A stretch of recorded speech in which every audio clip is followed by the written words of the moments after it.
Muy buenas tardes. Para mí un privilegio estar con ustedes nuevamente para continuar hablando acerca del programa divino correspondiente a este tiempo final. Sabemos que para este tiempo final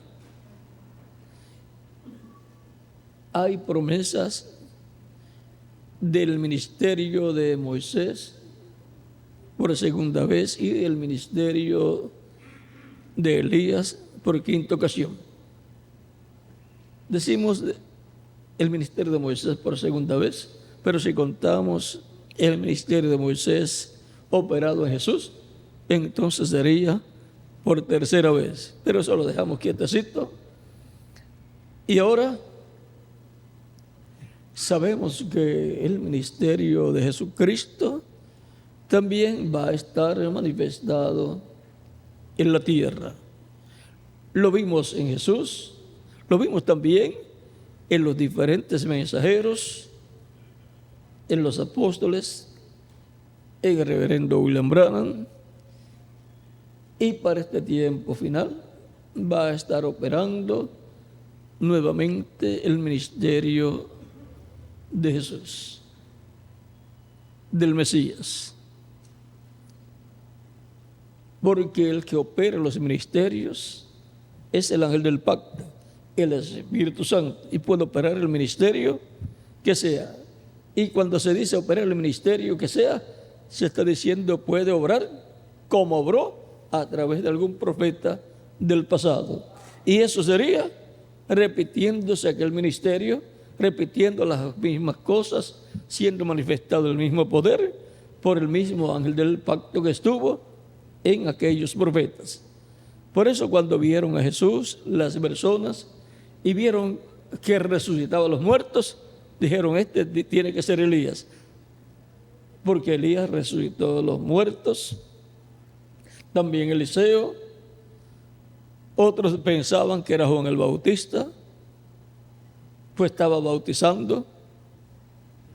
Pues le dijeron a Juan en una ocasión, mira, aquel del cual tú diste testimonio, a él le siguen más personas que a ti y bautiza también. Juan dijo, a él le conviene crecer y a mí menguar. No puede el hombre, o sea Jesús, no puede el hombre hacer nada de sí mismo. Y ahora, cuando Juan murió, luego la gente pensaba que Juan había resucitado y era Jesús. De seguro, los que no conocían bien a Jesús y a Juan, porque cualquiera que hubiera conocido a Juan y a Jesús y los hubiera visto a los dos al mismo tiempo, no podía estar pensando que era Juan el Bautista, a menos que no pensaran que el espíritu de Juan el Bautista ahora estuviera en Jesús. Pero en Jesús estaban todos los profetas, todos los ministerios de todos los profetas estaban en Jesús, porque ahí estaba el ángel del pacto, el Espíritu Santo, en ese velo de carne llamado Jesús. Y estando él, pues estaban todos los ministerios, porque el que tiene y opera ministerios es el Espíritu Santo. Y ahora, Cristo preguntó a sus discípulos, eso está en San Mateo, capítulo 16, ¿y ustedes quién dicen que es el Hijo del Hombre? Era importante saber quién era ese profeta que estaba entre ellos, del cual algunos decían que era Elías, otros decían que era Juan el Bautista y otros decían que era alguno de los profetas que había resucitado. Todos concordaban que era un profeta. Pero ahora, ¿qué profeta? Pregunté ustedes, ¿quién dicen ustedes que es el Hijo del Hombre? Pedro dijo, tú eres el Cristo, el Hijo del Dios viviente. Eso era lo importante, saber quién era aquel hombre, aquel profeta. Era nada menos que el Mesías, el príncipe, el ángel del pacto en su cuerpo de carne que había creado en el vientre de María y había nacido en Belén de Judea. Y por consiguiente era el descendiente de David, que se sentaría en el trono de David, como dijo el ángel Gabriel a la Virgen María en San Lucas capítulo 1, versos 30 al 36. Es importante conocer las Escrituras. El mismo Cristo dijo: escudriñad las Escrituras, porque en ellas os parece que tenéis la vida eterna, y ellas son las que dan testimonio de mí.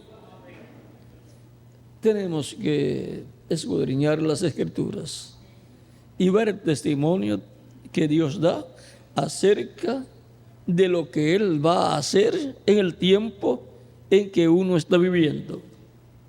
Porque de otra forma, la persona no sabe ni qué es lo que Dios va a hacer en su tiempo. Es importante saber qué Dios ha prometido para el tiempo en que uno está viviendo y saber en qué edad está viviendo y en qué dispensación está viviendo. Porque Dios siempre obra dentro de una dispensación y dentro de una edad, de una etapa de su programa. Por ejemplo, no puede mandar a construir un arca en nuestro tiempo, porque eso era el programa de Dios para el tiempo de Noé. Y tenemos que ver qué es lo que está prometido para Dios hacer en este tiempo final. También tenemos que conocer el territorio en donde se lleva a cabo el programa de Dios para el tiempo en que uno está viviendo. Por ejemplo, la primera venida de Cristo estaba prometida para ser cumplida en el territorio de Israel. No podía estar buscando la primera venida de Cristo en otra nación. Y tenía que nacer en Belén de Judea. Y tenía que ser un descendiente del rey David. ¿Ve? Todo eso estaba en la Escritura y de acuerdo a esas promesas tenía que cumplirse la venida del Señor. Y tenía que aparecer un hombre preparándole el camino, diciendo que ya estaba en la tierra, entre vosotros está uno al cual vosotros no conocéis, y diciendo que ese sería el que vendría después de él, al cual él le estaba preparando el camino. ¿Ven? Juan despertó a la realidad de lo que Dios había prometido para ese tiempo, despertó a la gente, los estremeció, mostrándole que ese era el tiempo, para que estuvieran apercibidos, conociendo las Escrituras que hablaban de lo que Dios iba a hacer en ese tiempo. Y ahora la promesa era que iba a aparecer un hombre, el cual iba a nacer en Belén de Judea, y ese sería el Mesías. Los demás detalles, las personas también luego tenían que conocer esos detalles, para que así estuvieran atentos, viendo las Escrituras, la profecía bíblica siendo cumplida. El que no escudriñó las Escrituras y no estuvo al tanto de lo que Dios haría para ese tiempo, se levantó en contra de Jesús. Pero Dios había dicho que después de las 62 semanas, y antes transcurrían 7, que son 69 semanas, le sería quitada la vida al Mesías. Y por lo tanto eso ocurriría en la semana número 70 de la profecía de Daniel. Semana de años. Y fue para comenzar esa semana de años que Jesucristo fue bautizado y luego comenzó su ministerio 40 días después de ser bautizado, porque esos 40 días se fueron para estar en el desierto, siendo tentado, ayunando, orando. Fue tentado también por el diablo, y también allí las fieras estaban presentes, y cuando aparecen las fieras no es para buscar amistad, pero los ángeles también estaban presentes y los ángeles le servían a Jesús. Por lo tanto, lo protegieron como protegieron a Daniel en el foso de los leones. Y ahora podemos ver que para aquel tiempo la escritura profética daba testimonio aún del tiempo conforme a años. O sea que el Mesías, el príncipe,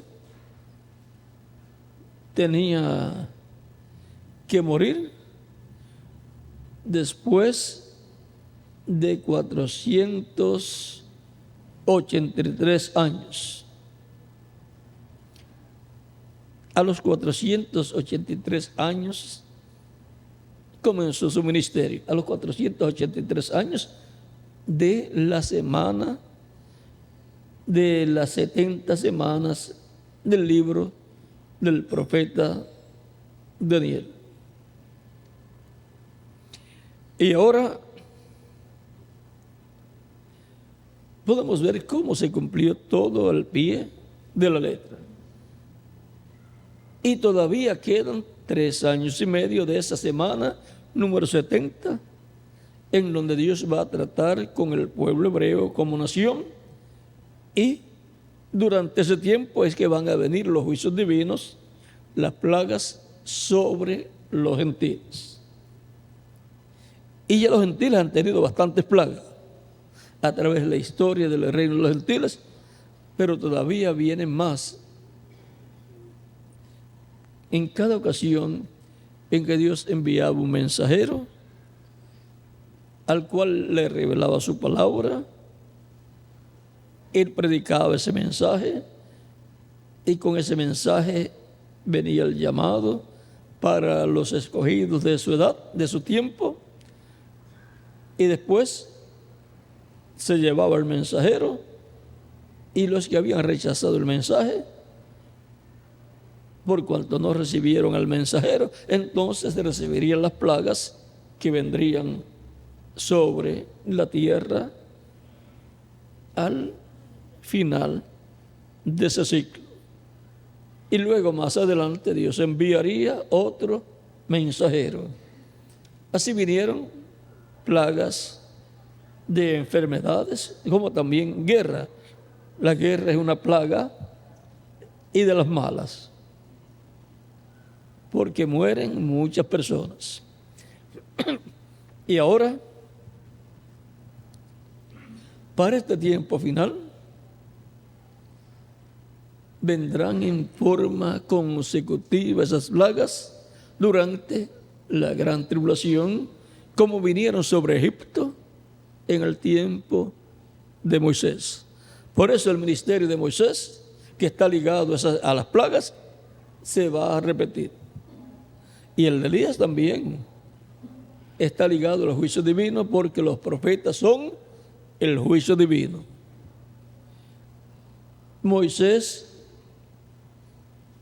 daba a conocer lo que Dios le decía. En cada ocasión en que Dios iba a enviar una plaga, él lo hablaba y luego venía. También Elías mandó a descender fuego del cielo. ¿Ven? Y por eso en Apocalipsis nos dice que los 2 olivos tienen poder sobre la tierra y pueden mandar que vengan plagas, juicios, cuantas veces ellos quieran. Apocalipsis capítulo 11 nos muestra a los 2 olivos, como también Zacarías capítulo 4 versos 1 al 14. Y por cuanto Dios estará tratando durante la dispensación de la gracia con la iglesia del nuevo pacto, del Nuevo Testamento, tienen que surgir de medio del cristianismo para luego poder traer su mensaje en el tiempo final. Y los judíos van a ver eso que estará sucediendo. Y el ministerio de Cristo, pues en medio del cristianismo, en medio de la iglesia, donde Él, el Espíritu Santo, ha estado todo el tiempo. Y ahora, ¿en qué parte de la iglesia aparecerá el ministerio de los 2 olivos? Los 2 olivos no aparecerán ni en la primera, segunda, tercera, cuarta, quinta, sexta o séptima edad.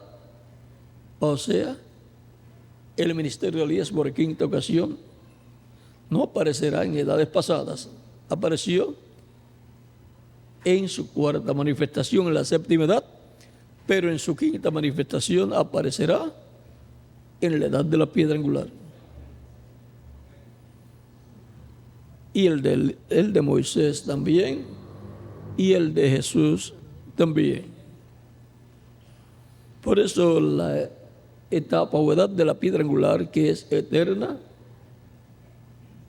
tendrá grandes bendiciones. Dios para manifestar en esa etapa a su iglesia que estará viviendo en este tiempo final. Ahí es donde recibimos la fe, la revelación, para ser transformados y llevados con Cristo a la cena de las bodas del Cordero.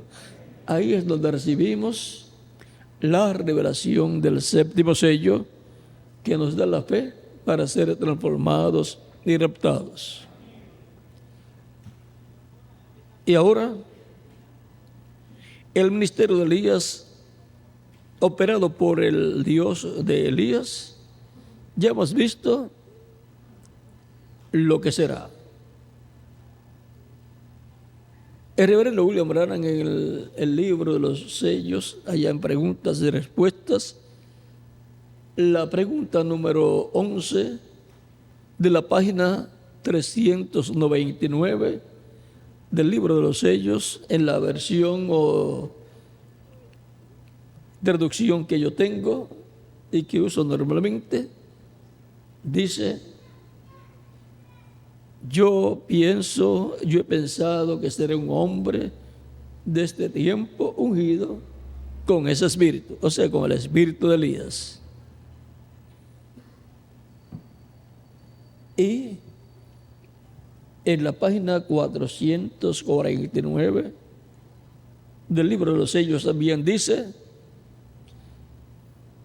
el espíritu de Elías, o el Elías que yo conozco,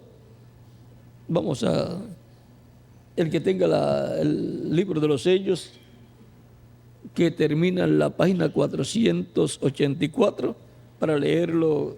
Muchas gracias. 449 del libro de los sellos dice: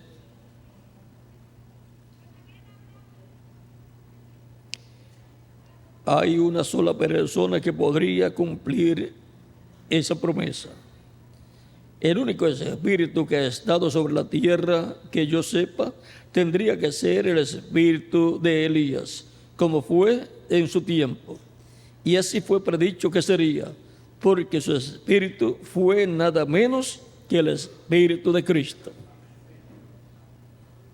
Tan simple como es. Y ahora podemos ver que el ministerio de Elías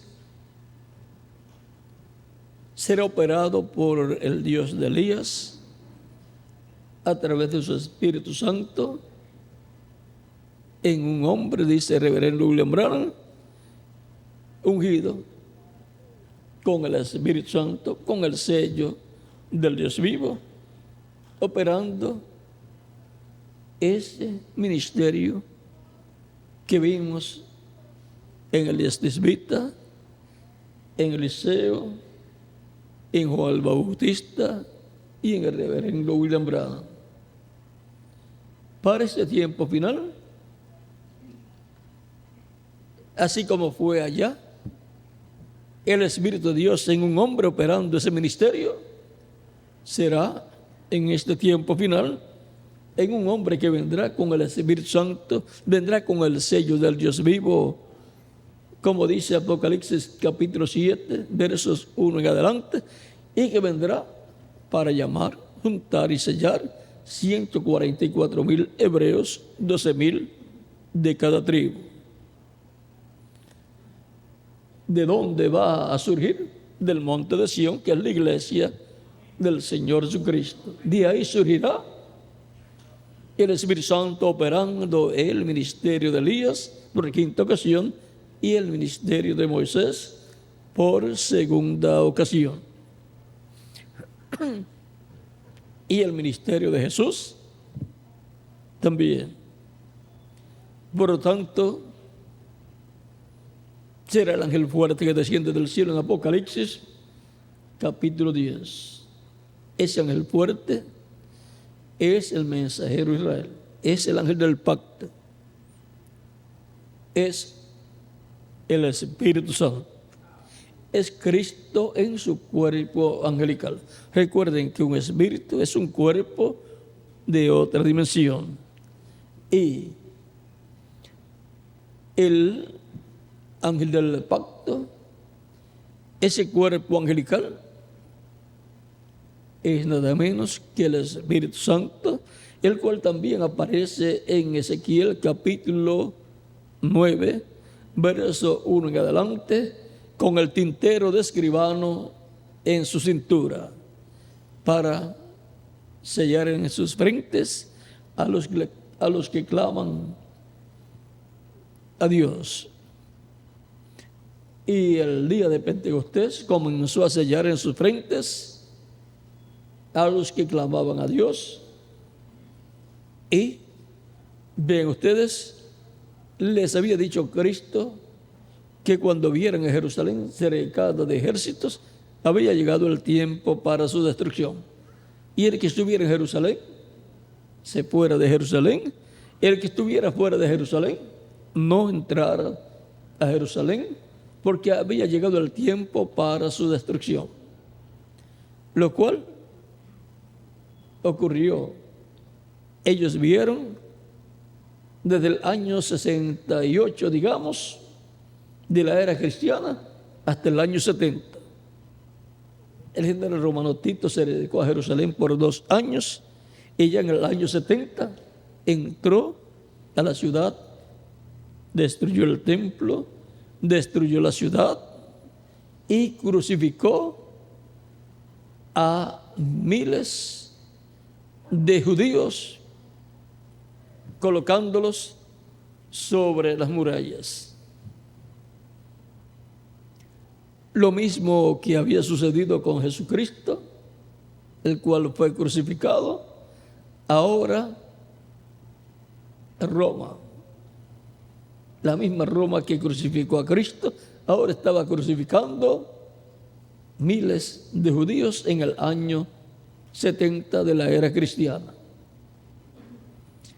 Pero los cristianos, los seguidores de Cristo, no fueron crucificados porque ya se habían ido de Jerusalén cuando vieron la señal del ejército del general romano Tito Vespasiano, que había cercado a Jerusalén. Estaban sellados por el varón con el tintero de escribano en su cintura, o sea, habían sido sellados con el Espíritu Santo. Y por el Espíritu Santo.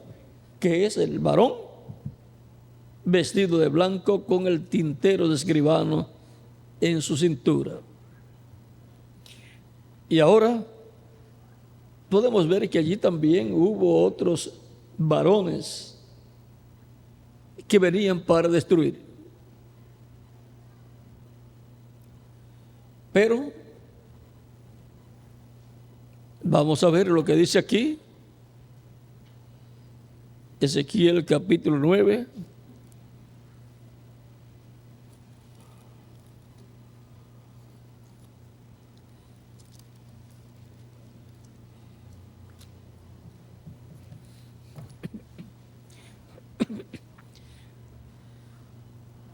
Clamó a mis oídos con gran voz, diciendo: los verdugos de la ciudad han llegado, y cada uno trae en su mano su instrumento para destruir.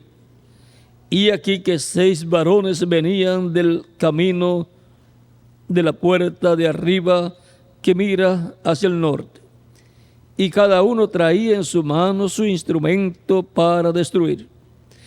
Y entre ellos había un varón vestido de lino, el cual traía en su cintura un tintero de escribano.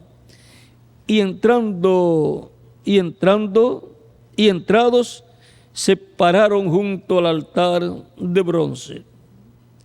Y la gloria de Dios, del Dios de Israel se elevó de encima del querubín, sobre el cual había estado, al umbral de la casa, y llamó Jehová al varón vestido de lino que tenía a su cintura, que tenía a su cintura el tintero de escribano. Y le dijo Jehová: pasa por en medio de la ciudad, por en medio de Jerusalén, y ponles una señal en la frente a los hombres que gimen y que claman a causa de las abominaciones que se hacen en medio de ella. Y a los otros dijo, oyéndolo yo: pasad por la ciudad en pos de él. O sea, que el varón con el tintero de escribano en su cintura iba primero, y después detrás de él iban los verdugos, los que traían el juicio. Y a los otros dijo, oyéndolo yo: pasad por la ciudad en pos de él y matad, no perdone vuestro ojo, ni tengáis misericordia. Matad a viejos, jóvenes y vírgenes, niños y mujeres, hasta que no quede ninguno. Pero todo aquel sobre el cual hubiere señal, no os acerquéis, y comenzaréis por mi santuario. Porque el juicio comienza ¿por dónde? Dice la Escritura: por la casa de Dios. Los que se refugiaron en el templo creyeron que allí estaban seguros porque era el templo de Dios. Pero de parte de Dios estaba ya señalado el juicio que vendría sobre Jerusalén, comenzando desde el templo de Dios.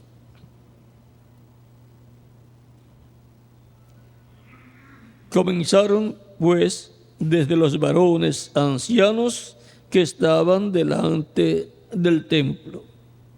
Y les dijo: contaminad la casa y llenad los atrios de muertos. Salid. Y salieron y mataron en la ciudad. Aconteció que cuando ellos iban matando y quedé yo solo, me postré sobre mi rostro y clamé y dije: ah, Señor Jehová, destruirás a todo el remanente de Israel, derramando tus furores sobre Jerusalén. Él me dijo: la maldad de la casa de Israel y de Judá, o sea, de los dos reinos, y me dijo: la maldad de la casa de Israel y de la casa de Judá es grande sobremanera. pues la tierra está llena de sangre y la ciudad está llena de perversidad, porque han dicho, ha abandonado Jehová la tierra, y Jehová no ve. Así pues, haré yo, mi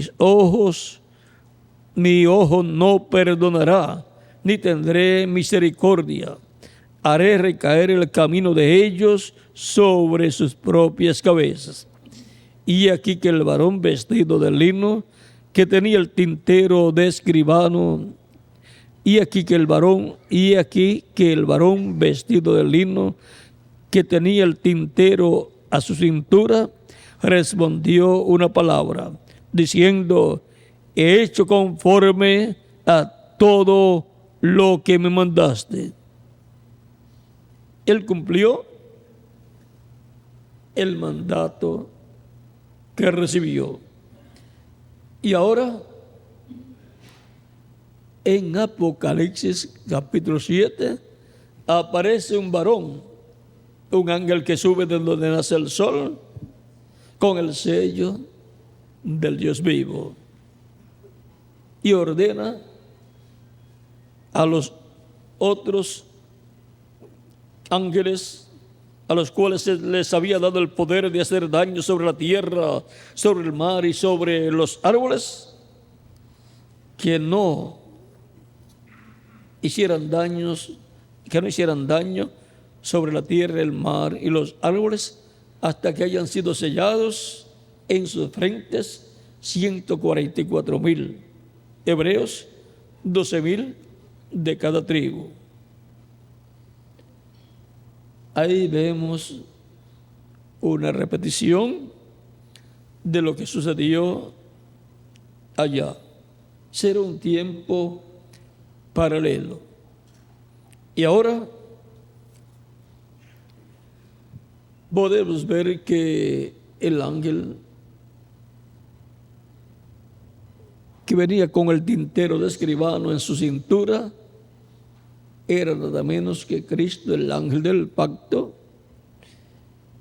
Y en Apocalipsis capítulo 7 podemos ver que el ángel que viene con el sello del Dios vivo, o sea, viene con el Espíritu Santo, viene con el ángel del pacto en él. Es el mensajero a Israel y también a la iglesia del Señor Jesucristo, porque es Cristo en su mensajero del día postrero, en donde estará operando los ministerios correspondientes de los 2 olivos, para llevar y juntar 144,000 hebreos, 12,000 de cada tribu, y así completar el programa que Dios tiene con el pueblo hebreo. Y para la iglesia, por cuanto aparecerá el Espíritu Santo en la iglesia manifestado, porque ha estado todo el tiempo en su iglesia, en la edad de la piedra angular tendrá la manifestación plena y nos dará la fe, la revelación, para ser transformados y llevados con Cristo a la cena de las bodas del Cordero. Este es el tiempo para el cumplimiento de todas estas promesas. Y todo va a llegar a su parte culminante, como ya hemos visto, en una calpa catedral. Dice el reverendo William Branham en la página 408. Vamos a ver aquí del libro de los sellos. Vamos a ver lo que nos dice.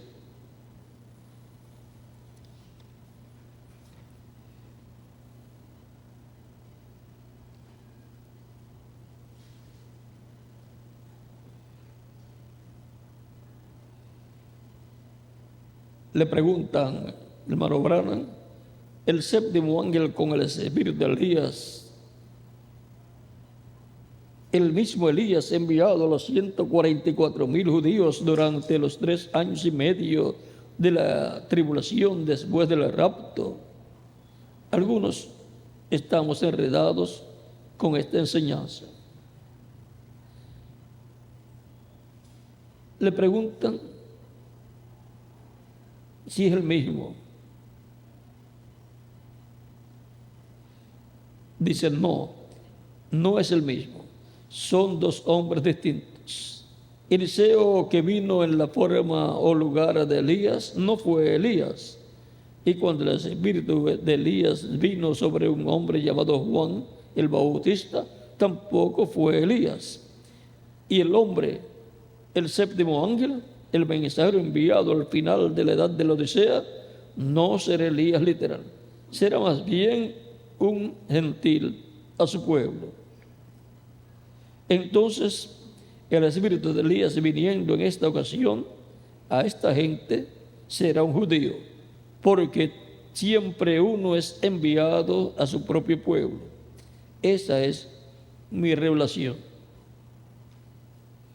Y ahora, si tienen, aquí lo tengo, tenemos la promesa de que en el cumplimiento de la visión de la carpa va a haber predicación y también van a llevarse a cabo llamamientos al altar y también van a llevarse a cabo milagros. Vamos a ver en la página 136 de este libro de citas lo que nos dice.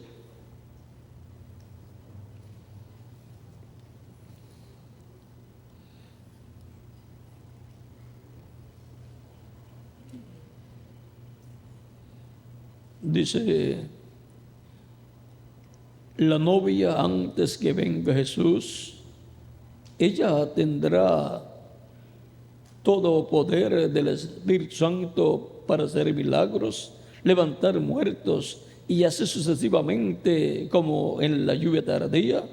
Y es la lluvia tardía para los 144,000 judíos. ¿Tendrán todos los ministros esto? Y estamos esperando la venida. Y estamos solo esperando la venida. Ahora, lluvia tardía, 144,000 judíos. No, eso es cuando Elías y Moisés. Allí es donde los milagros tienen lugar. Las cosas que la gente ha estado buscando, los pentecostales por milagros, pero donde eso tendrá lugar será bajo Elías y Moisés. Solo debemos esperar la venida del Señor. Y ahora, por cuanto la carpa catedral gigante que vio el reverendo William Branham, se estará predicando, se estará haciendo llamamiento al altar y se estará también orando por los enfermos y milagros ocurriendo. Todo eso será para los ministerios de Moisés y Elías. Tan simple como eso. Por eso vamos a estar esperando que el Espíritu Santo opere esos ministerios en el cumplimiento de la visión de la carpa. Por lo tanto, el Espíritu Santo con esos ministerios de Moisés, de Elías y de Jesús es el invitado principal para y en el cumplimiento de la gran carpa catedral. Sin él no tendría ningún significado una carpa catedral gigante. Y ahora sabemos que tiene que ser en el territorio donde se esté cumpliendo la etapa vigente del tiempo final. Por lo tanto, no puede ser en los territorios donde ya se cumplieron las edades. Tiene que ser en otro territorio donde se esté cumpliendo la edad de la piedra angular. Por lo tanto, los de ese territorio podrán decir, esa bendición es de nosotros. Vamos a trabajar para que se haga realidad la visión de la carpa, porque eso nos toca a nosotros, para que la gloria de Dios sea manifestada, para que Cristo, el ministerio de Cristo esté manifestado, y el de Elías y el de Moisés, y podamos ver la gloria de Dios manifestada en toda su plenitud. Hasta los judíos van a ver esa manifestación gloriosa de Dios en su iglesia, en el cumplimiento de la visión de la carpa. ¿Y qué van a decir ellos?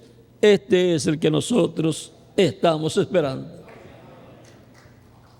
Van a ver al Dios de Abraham, de Isaac y de Jacob manifestándose en el cumplimiento de la visión de la carpa. Por lo tanto, ellos van a decir que eso es lo que ellos están esperando. Por consiguiente, van a creer. Tan simple como eso. Pero dice el reverendo William Branham, pero él no viene por ellos, él viene por su iglesia.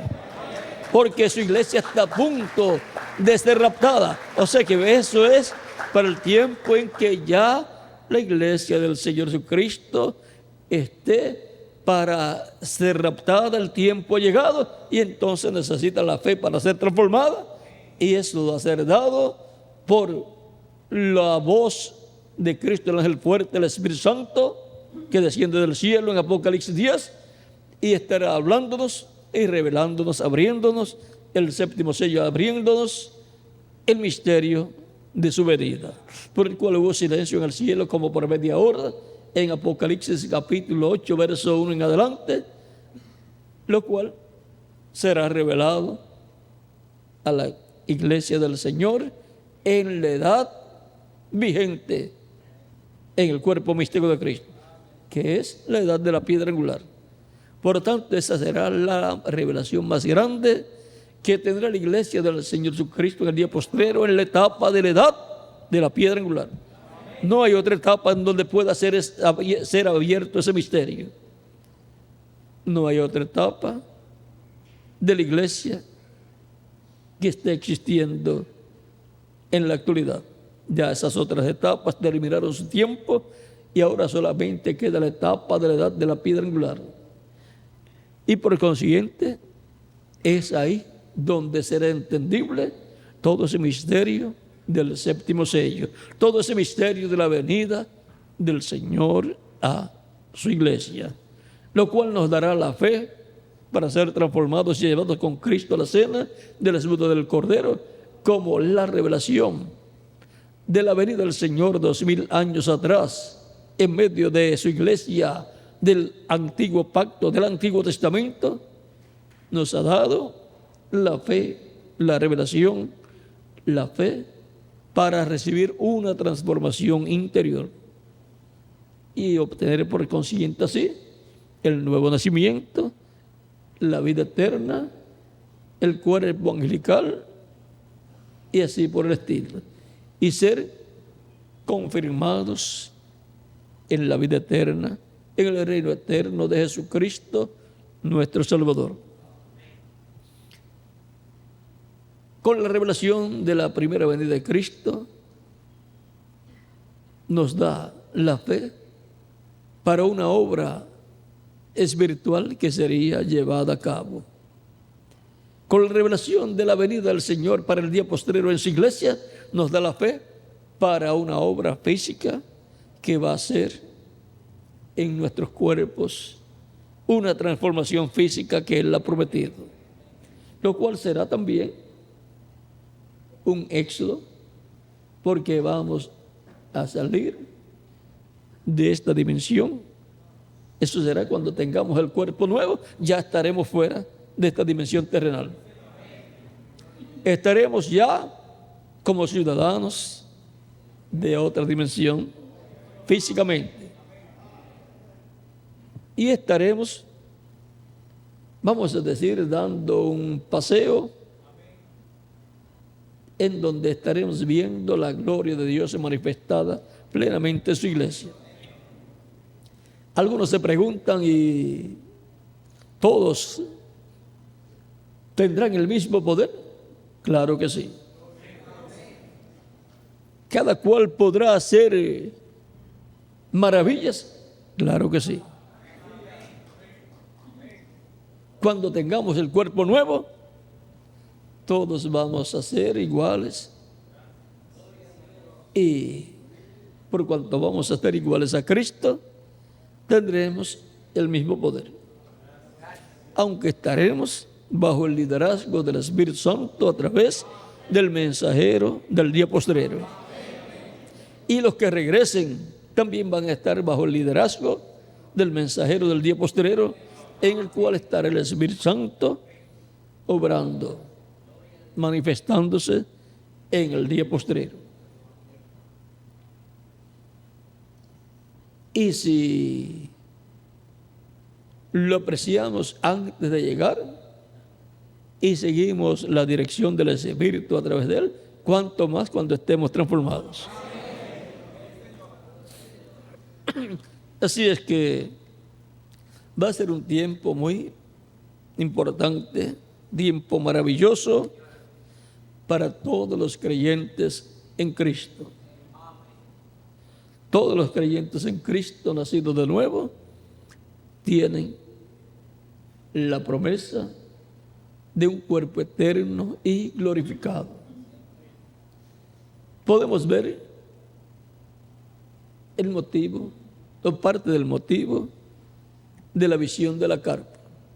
También para esos días estarán comenzando los dolores de parto del planeta Tierra y de los seres humanos.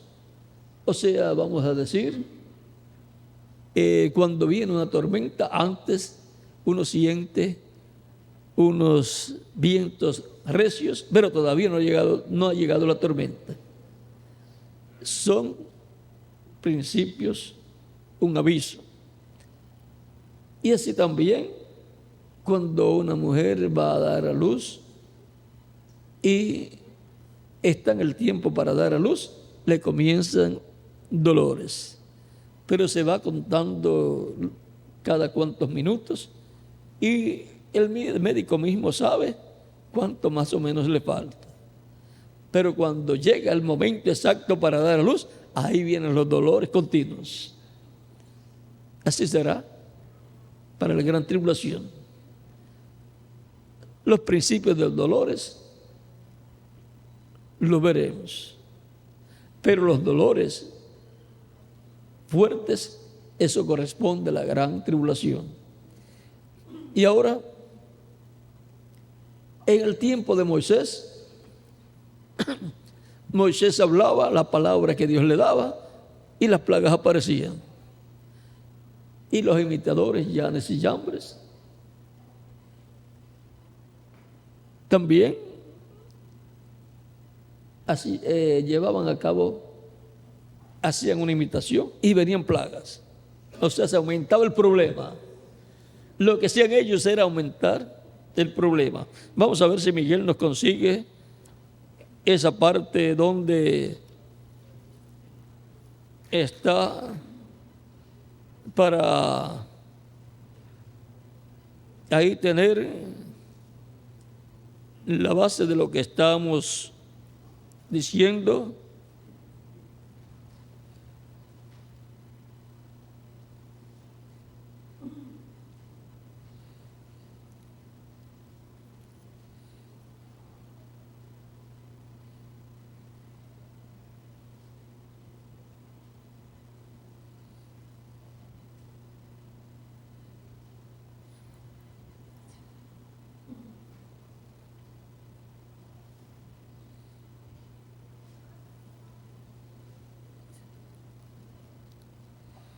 Vamos a ver si en algunas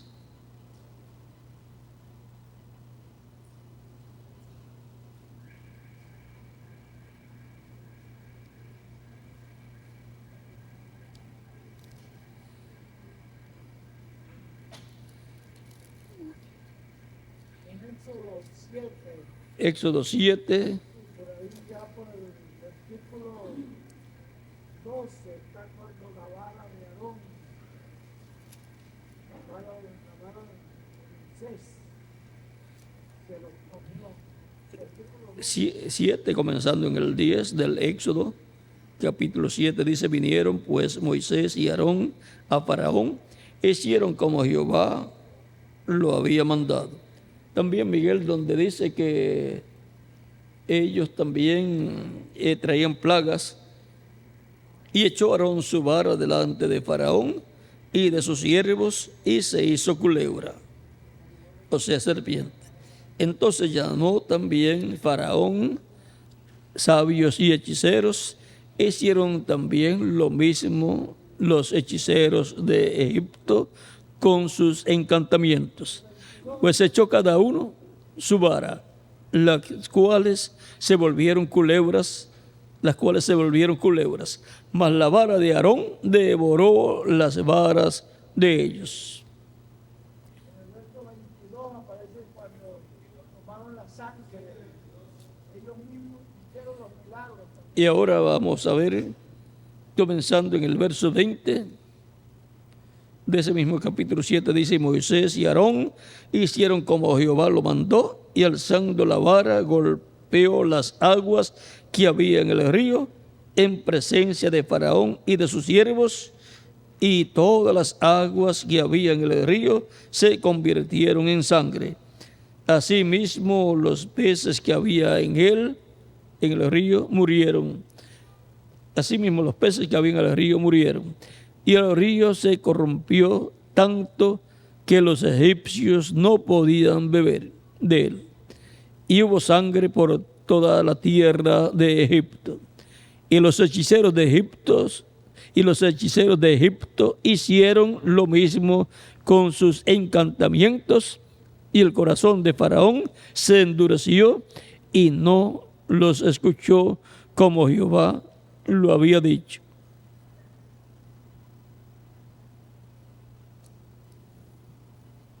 Ahora vean cómo también los imitadores hicieron lo mismo que había hecho Moisés. No sé si en algún otro lugar. ¿Cuál? Vamos a ver el 8:7 del Éxodo. Entonces Aarón extendió su mano sobre las aguas de Egipto, y subieron ranas que cubrieron la tierra de Egipto. Y los hechiceros hicieron lo mismo con sus encantamientos, e hicieron venir rana sobre la tierra de Egipto. Entonces Faraón llamó a Moisés y a Aarón y les dijo: orad a Jehová para que quite las ranas de mí y de mi pueblo, y dejaré ir a su pueblo para que ofrezca sacrificio a Jehová. Y dijo Moisés a Faraón: dígnate indicarme cuándo debo orar por ti. Cuándo debo orar por ti, por tus siervos y por tu pueblo, para que las ranas sean quitadas de ti y de tu casa, y que solamente queden en el río. Y él dijo: mañana. Y Moisés respondió: se hará conforme a tu palabra, para que conozcas que no hay como Jehová nuestro Dios. Y las ranas se irán de ti y de tus casas, de tus siervos y de tu pueblo, y solamente quedarán en el río.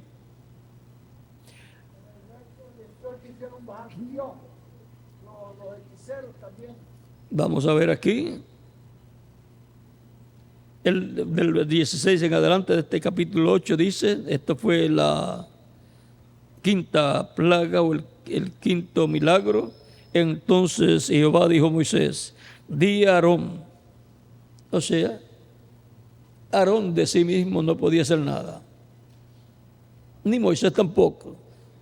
Era Dios el que le hablaba a Moisés, y entonces Moisés le hablaba a Aarón, porque Moisés era Dios para Aarón. Entonces Jehová dijo a Moisés: di a Aarón, extiende tu vara y golpea el polvo de la tierra para que se vuelva piojos por todo el país de Egipto. Y ellos lo hicieron así. Y Aarón extendió su vara y extendió su mano con su vara y golpeó el polvo de la tierra, el cual se volvió piojos. Así en los hombres como en las bestias. Todo el polvo de la tierra se volvió piojos en todo el país de Egipto. Y los hechiceros hicieron así también. Y los hechiceros hicieron así también, para sacar piojos con sus encantamientos. Pero no pudieron. Aquí le falló a los encantadores. Pero no pudieron. Y hubo piojos tanto en los hombres como en las bestias. Entonces los hechiceros dijeron a Faraón: dedo de Dios es este. ¿Ve? Ahí no pudieron. Ya la cosa se complicó para ellos.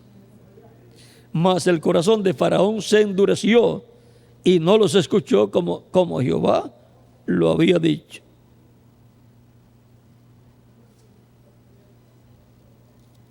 Vamos a ver otro pasaje.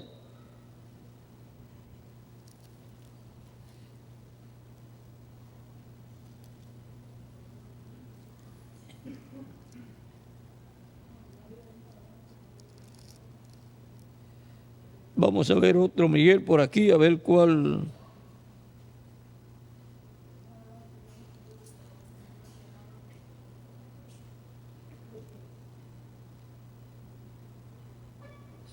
Ya parece que aquí ya. Parece que de ahí en adelante ya no pudieron hacer nada. Ya hasta ahí llegaron ellos. Y como que cogieron miedo también, ¿verdad? Dedo de Dios es este, dijeron. Ahí ya no se metieron más a imitar.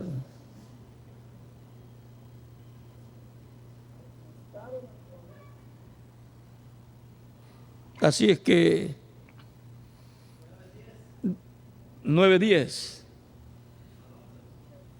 tomaron ceniza. Vamos a ver, del 8 en adelante dice, capítulo 9, verso 8 en adelante dice: y Jehová dijo a Moisés y a Aarón: tomad puñados de ceniza de un horno y esparcirá Moisés hacia el cielo delante de Faraón. Y vendrá a ser polvo sobre toda la tierra de Egipto, y producirá sarpullido con úlceras en los hombres y en las bestias por todo el país de Egipto. Y tomaron ceniza del horno y se pusieron delante de Faraón, y le esparció Moisés hacia el cielo, y hubo sarpullido que produjo úlceras tanto en los hombres como en las bestias. Y los hechiceros no podían estar delante de Moisés a causa del sarpullido. A causa del sarpullido. Ahí se le pegó la plaga a ellos. Porque hubo sarpullido en los hechiceros y en todos los egipcios. Pero Jehová endureció el corazón de Faraón y no los oyó, como Jehová lo había dicho a Moisés. O sea que allá ahí las plagas le están cayendo a los imitadores. Eso será también juicio para los que han estado imitando por muchos años y para los que tratarán de imitar en esos días. Muchos han tratado de imitar y han tenido problemas. Así es que, vean, los magos no podían quitar las plagas. Ni siquiera pudieron quitárselas de ellos. Solamente Moisés podía hablar la palabra creadora y venir las plagas, y Moisés podía hablar la palabra y quitar las plagas. Para los días del cumplimiento pleno de la visión de la carpa, recuerden, la humanidad va a estar con graves problemas. Para que haya cultos de salvación, tiene que haber personas perdidas que necesiten salvación. Para que haya oración por los enfermos, tiene que haber enfermos. Y por lo que se ve, va a haber muchos enfermos que van a necesitar sanidad. Y con la situación del calentamiento global,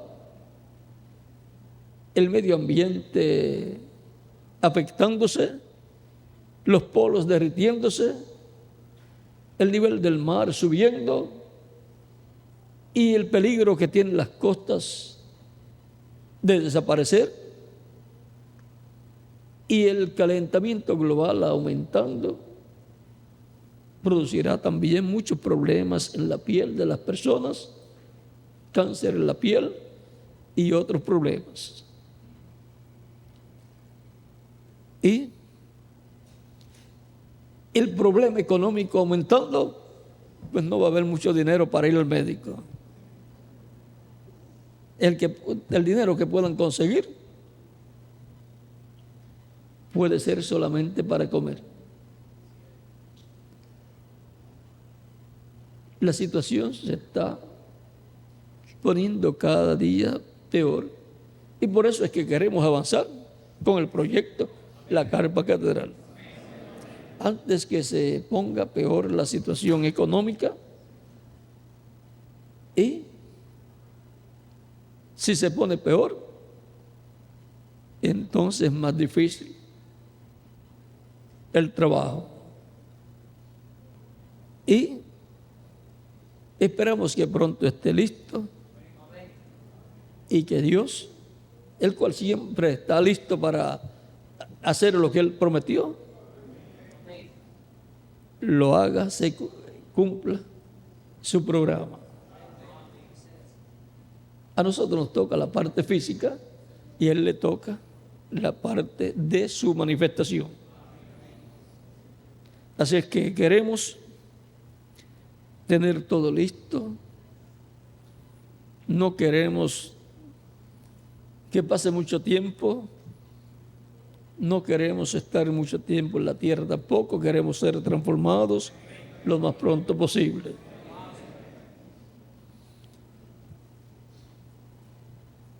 Y vamos a lograr la meta, porque el reverendo William Branham, cuando vio esa carpa catedral, ya estaba hecha, estaba funcionando.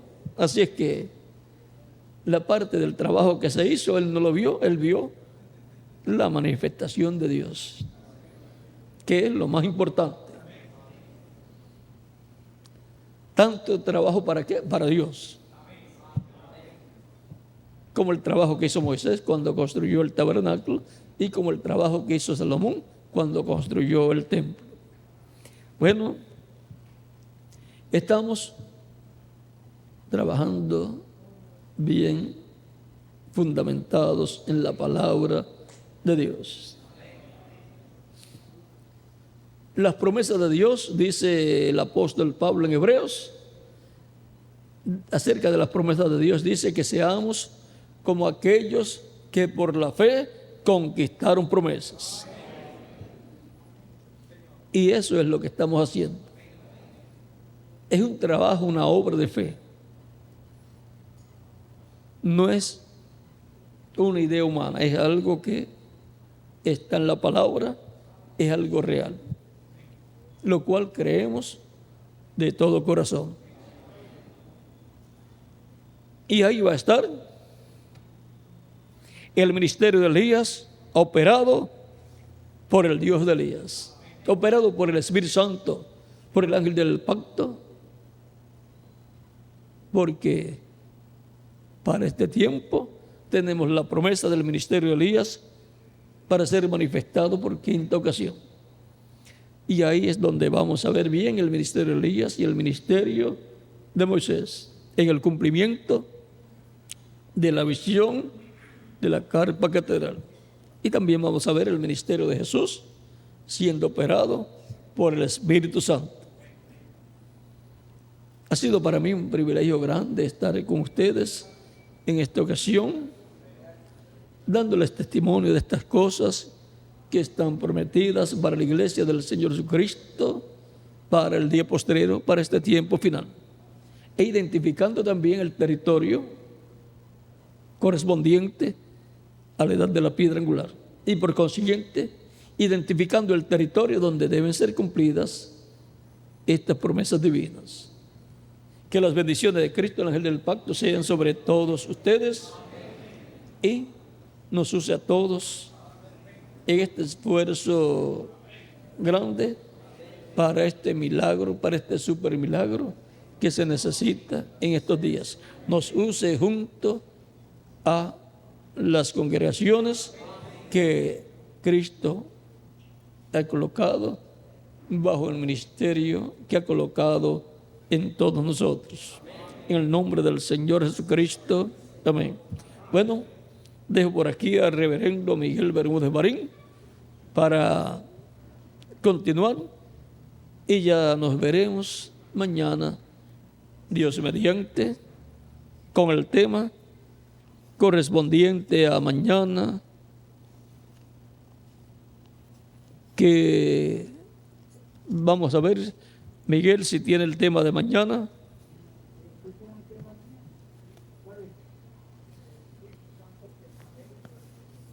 El Espíritu Santo, el Maestro de los hijos de Dios. El Espíritu Santo, el Maestro de los hijos de Dios. Ahí vamos a ver cómo el Espíritu Santo, desde el Génesis hasta el Apocalipsis, fue, es y será eternamente nuestro Maestro. Y ese es nada menos que el ángel del pacto. Y cuando se hizo carne, dijo a sus discípulos: yo, vuestro Maestro. ¿Ve? Porque era el Espíritu Santo encarnado, enseñándole a sus discípulos y a todo el pueblo. Bueno, que Dios les bendiga y les guarde, y con nosotros ya tenemos al misionero Miguel Bermúdez Marín para continuar.